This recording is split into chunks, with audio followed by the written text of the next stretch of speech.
All right, a couple things. We are playing a traditional game. A couple modifications. You'll see some different things on special teams. A couple different ways that we'll do some things, which I won't get into now. I'll talk to you about it after the game because I want to surprise everybody. Maybe you like it, maybe you won't. Quarterbacks will be live. We're just going to play a game. I think we're trying to learn how to win, and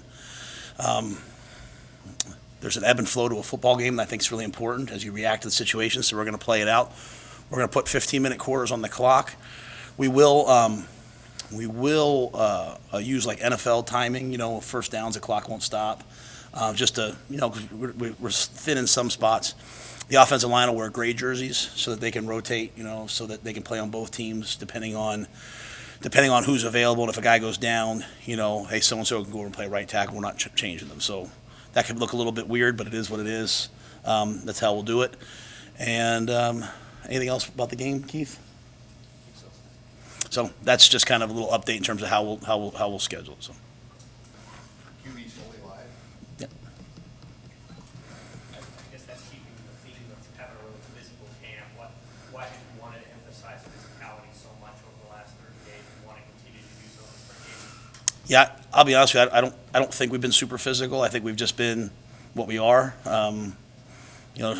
Somewhere along the way, like playing football became bad. I don't know. Like I watch teams practice. Everyone's got to do with them. Like when I say like this is what we do, I think some people think I'm saying that's bad. Like playing football's fun, right? So I need to figure out which quarterback or how many of the quarterbacks can go move us in the fall, and the defense needs to figure out if they can tackle a mobile quarterback. So. No, our guys are pretty good. Like Cam Lenhart came free the other day in a deal, and he got to the quarterback and stopped. In the last scrimmage, Quentin Newsome came on a corner blitz and knew he had him, and Quentin just kind of like stopped. I looked at him like, "Thank you, buddy." So we're going to tackle him, but we're not going to hopefully hurt anybody. And we have big physical guys, but I don't think we've been super physical. If you came to a Temple practice, you'd see exactly what you're seeing right now.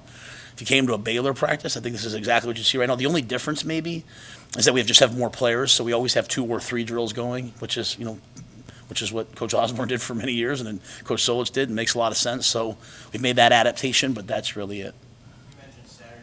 Today might be more of a situational practice with some of that. Is that the plan? Tonight? Yeah. Yes, sir. Yeah. So tonight, warm up, stretch, 10 minutes of individual. Then we'll have a microphone, and I'll yell out the situation, and they have to attack it. They have to compete it out. We're in helmets and spiders by Rhule, NCAA rules, so it's not a physical day, but it's going to be about reacting to the timing, the clock, the timeouts, and trying to make those plays. It's just as much for the coaches as it is for the players.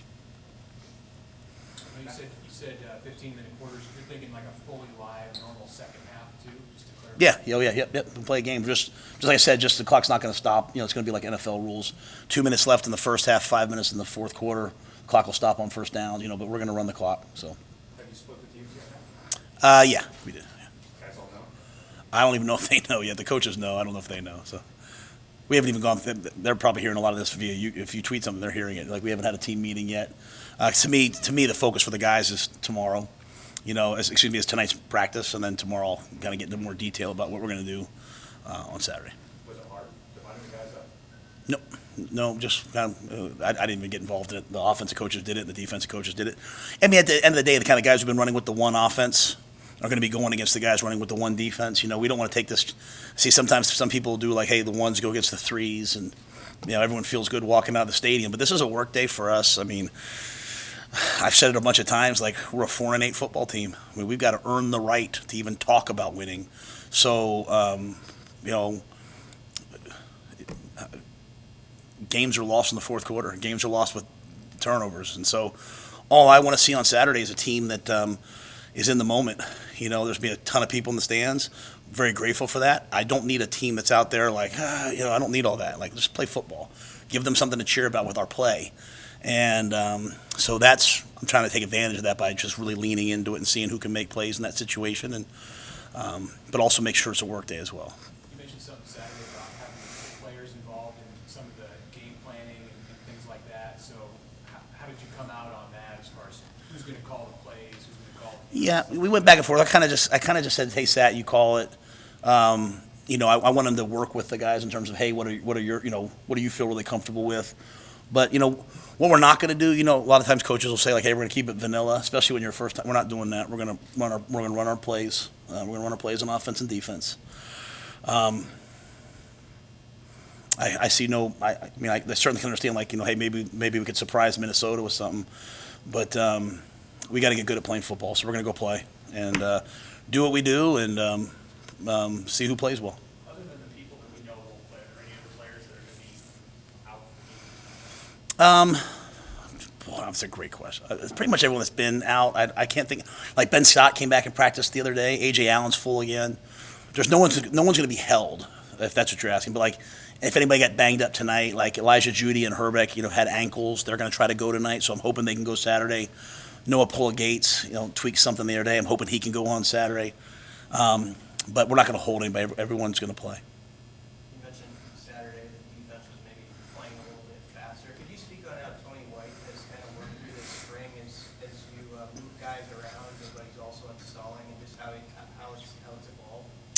Yeah, I could probably be hard to work for sometimes in terms of, hey, I want to do this today, guys, and Tony's been really adaptable to that, which I really appreciate.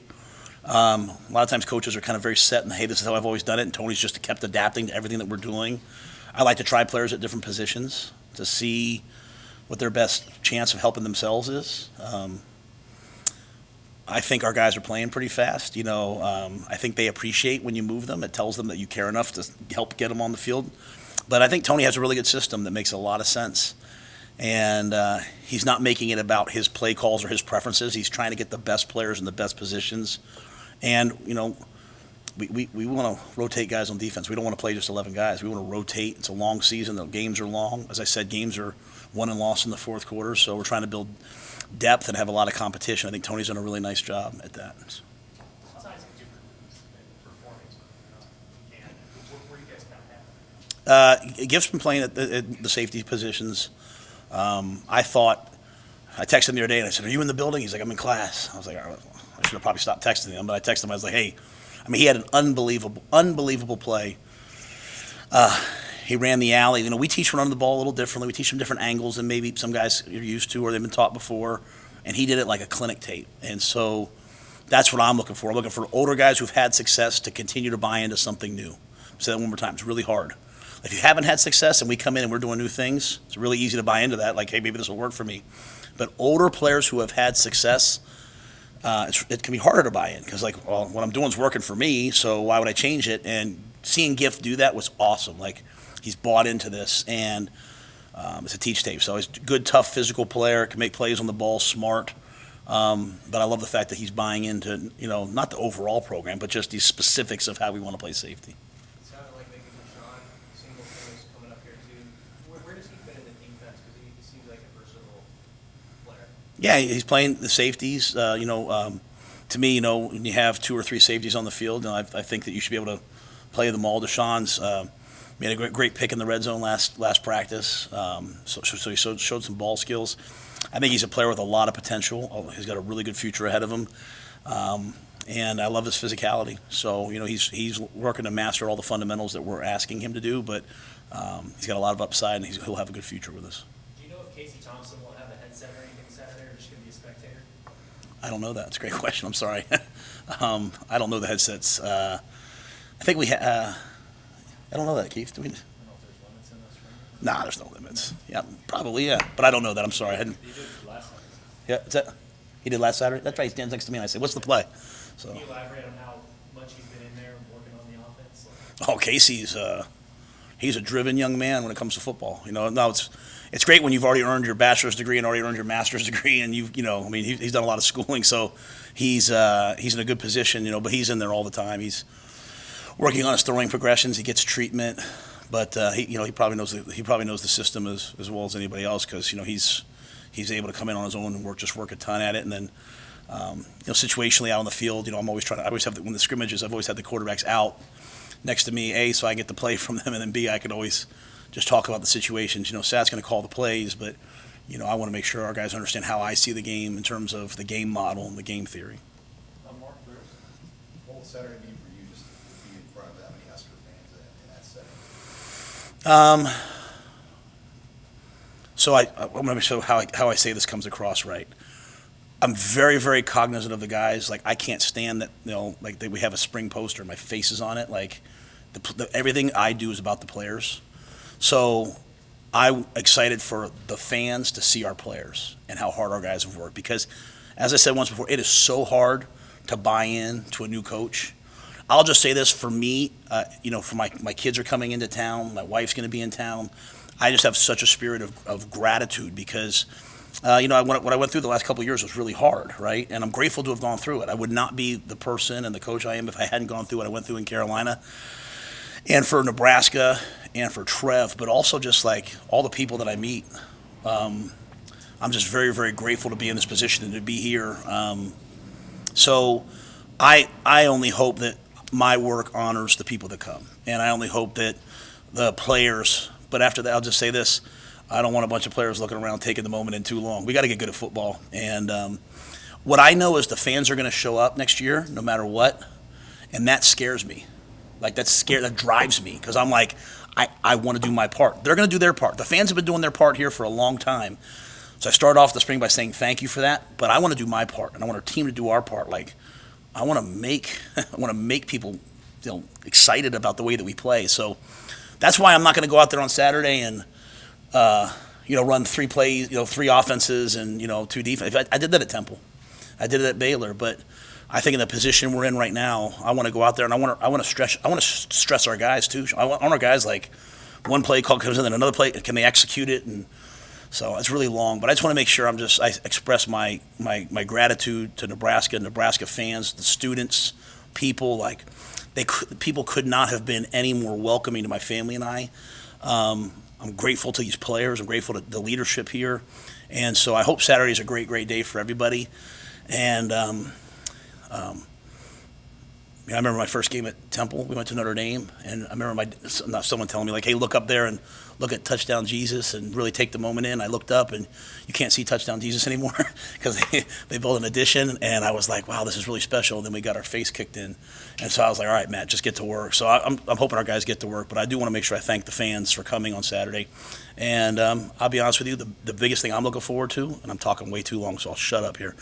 The biggest thing I'm looking forward to is seeing Coach Solich honored. I'm really excited about that because to think that I'm a head coach at the same place as Tom Osborne and Frank Solich and Bob Devaney and all the people who've come since, that's a real honor to be a part of that. So I'm excited to see Coach, and hopefully he likes the football that we play.